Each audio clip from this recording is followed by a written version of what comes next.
लखें रुपयनि जी लागत सां 3 साल अॻु हैदराबाद तालके ॿाहड़े जे ॻोठ गुल हसन छलगरीअ में सिंध सरकार पारां ठारायल डिस्पेंसरी फाल न थी सघी। ॻोठाणनि जो चवणु आहे त हिन डिस्पेंसरी खे ठहंदे 3 साल गुज़री विया आहिनि, जेका अञा ताईं इलाइक़े जे माण्हुनि जी सहूलियत लाइ खोली न आहे वई। हिननि चयो त 20 खां मथे ॻोठनि जी सिहत जी सहूलियत लाइ ठारायल हिन डिस्पेंसरीअ खे खोलाइण लाइ केतिरा भेरा DHO हैदराबाद खे दरख़्वास्तूं ॾिनियूं आहिनि, पर केर बि ॿुधण लाइ तयार न आहे। हिननि मुतालबो कयो त ग़रीब माण्हुनि लाइ ठारायल हिन डिस्पेंसरीअ खे फौरी तौर खोले इलाज लाइ समूरी सहूलियतूं ॾिनियूं वञनि। 2016 ऐं 17 में सिंध गवर्नमेंट तरफ़ खां ही जेके डिस्पेंसरियूं ॾिनियूं वयूं तहलके ॿाराड़ी में मुख़्तलिफ़ इलाइक़नि में 3 खां 4 डिस्पेंसरियूं ॾिनियूं वयूं हुयूं।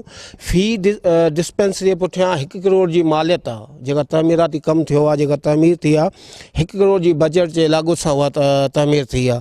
असांजे ॻोठ गुल हसन छलगरी में बि ही डिस्पेंसरी ॾिनी वई हुई। ही ज़मीन बि सिंध गवर्नमेंट खे असां पंहिंजी अलाट कई हुई, पर हाणे हिनखे 3 साल गुज़री विया आहिनि।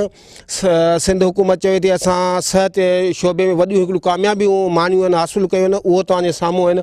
डिस्पेंसरी आवाम जे लाइ अञा फाल न आहे। ही अस्पताल जेका आहे असांजी डिस्पेंसरी ॻोठ गुल हसन छलगरी में 2017 खां इन्हनि हिते इफ़्तिताह कई हुई। ही स्पेशल जेको बजट हो CM सिंध जो हुयो। हैदराबाद जे रूरल एरिया में 3 खां 4 ये डिस्पेंसरियूं ॾिनियूं वयूं हुयूं। 17 खां वठी 2021 पियो हले।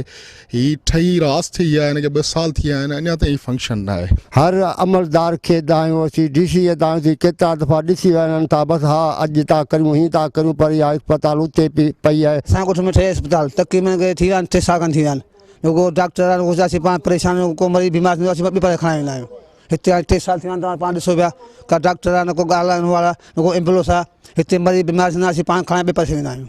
इहा असांजी अपील आहे साईं मुरली शाह खे त असां डॉक्टर एम्बुलेंस ॾिनी वञे। विज़िट कयो अवामी आवाज़ मीडिया ग्रुप जी वेबसाइट awamiawaz.pk।